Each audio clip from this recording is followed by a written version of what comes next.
يا مساء الإثارة والكورة اللي بتولع. النهاردة قعدتنا يعني قعدة تحليق نارية بجد. معانا أخبار عاملة قلبان وكلام كتير هيخلي الكل لازم يركز في اللي بيحصل ده. جاهزين يدخل في تفاصيل التفاصيل؟ أكيد جاهزين. الأحداث الأخيرة دي بالذات بصراحة لازم نقف عندها ونحللها كويس عشان نفهم أبعادها وتأثيرها على اللي جاي في كرة مصر. خلينا نبدأ باللي شاغل بال الكل تقريبا، إعلان اتصالات الجديد ده والغضب الكبير قوي عند جمهور الزمالك. موضوع الإعلان ده. حتة عربية الإسعاف اللي لونها أبيض في أحمر دي يعني عملت قلق جامد. ناس كتير شافتها إنها اللي هو تلميح مش ظريف خالص ضد النادي. هو شوف، الحساسية دي مفهومة طبعا، خصوصا في الأجواء دي بين الجمهورين. بس برضو عشان نكون منصفين، عربيات الإسعاف اللي باللون ده يعني أبيض في أحمر هي فعلا موجودة. موجودة؟ موجودة في مصر، وفي صور ليها بأرقام مصرية كمان. فيعني صعب قوي نقول 100% إن النية كانت سخرية أو إسقاط مباشر.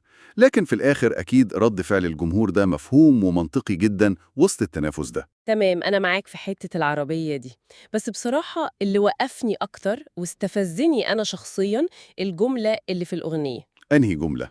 بتاعت لو أنت مش أهلاوي يبقى بلاش قاعدة على القهاوي. يعني إيه بقى؟ إيه الرسالة هنا؟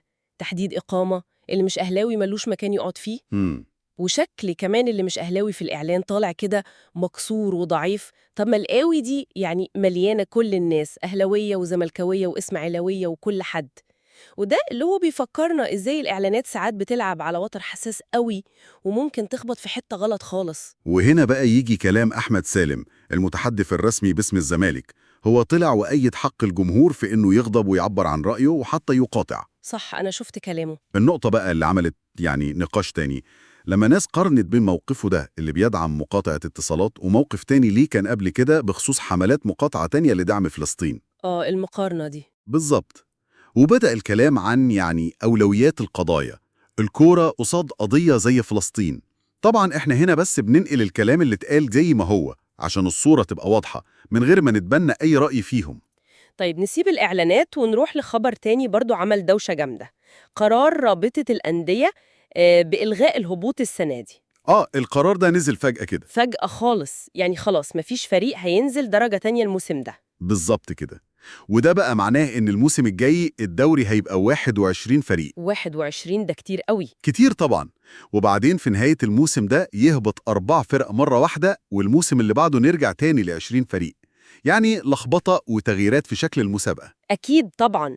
جماهير الإسماعيلي طايرة من الفرحة بالقرار ده، وده حقهم، فريق كبير وتاريخ. بس من ناحية تانية ناس كتير شايفة إن القرارات اللي زي دي يعني بتخلي مفيش استقرار في اللوائح. مم.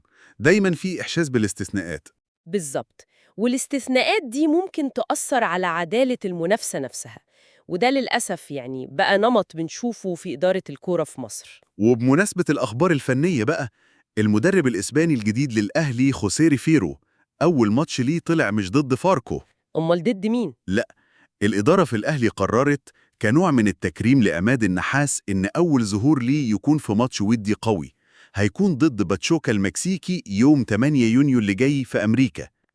ده استعداد لكأس العالم للأندية بقى. بالظبط، تحضير قوي للمونديال. طيب نيجي بقى للكلام اللي الناس كلها بتحبه، كلام الصفقات والشغل التقيل. في كلام بيتردد بقوة عن يعني بيسموها صفقة القرن بين الزمالك وبيراميدز. سمعت الكلام ده. الزمالك حسب الكلام عايز رمضان صبحي ومهند لاشين ومصطفى فتحي اللي بيقولوا عليه زلاكة ده وعبد الرحمن مجدي. وبيراميدز في المقابل عينه على فتوح وصلاح محسن وسيف الجزيري. بس مهم قوي نأكد كل ده لسه كلام في الهوا، مفيش أي حاجة رسمي.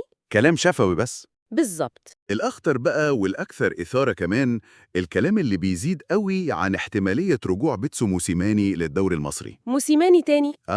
بس المرة دي الكلام إنه ممكن يروح الزمالك. معقول؟ بيتقال إن في وسطاء عرضوا اسمه على إدارة الزمالك الحالية.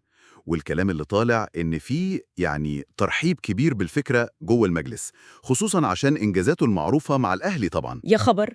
طب ولو ده حصل فعلا، ده غالبا معناها إن أيمن الرمادي المدير الفني الحالي أيامه في الزمالك ممكن تكون قربت تخلص. الاحتمالية دي واردة جدا. وفكرة إنه موسيماني يجي ومع الكلام اللي بيتقال عن انفراجة مالية جاية في الزمالك قريب، دي لوحدها كده يعني تفتح سيناريوهات خرافية لشكل فرقة الزمالك الموسم الجاي. هي فعلا فكرة بتخلق حالة ترقب غير طبيعية، بس زي ما اتفقنا لسه مفيش أي حاجة مؤكدة، مجرد كلام. مجرد احتمالية مطروحة بقوة.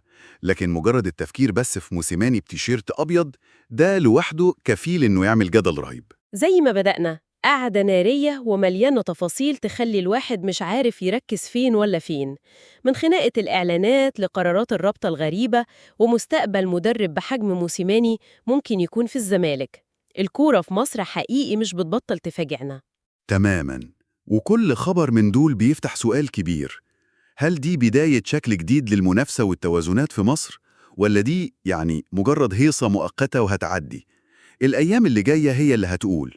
وعشان تفضلوا دايما في قلب الأحداث والتحليلات العميقة دي معانا، لو القعدة دي عجبتكم يعني ما تنسوش تعملوا لايك عشان تدعمونا ونكمل.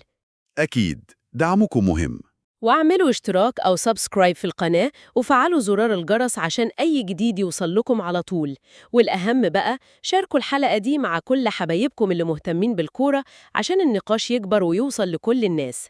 استنونا الأسبوع الجاي وقعدة تحليل تانية أكيد هتكون قوية. إن شاء الله. انتظرونا في تحليل جديد وعميق. تحليل جديد وعميق.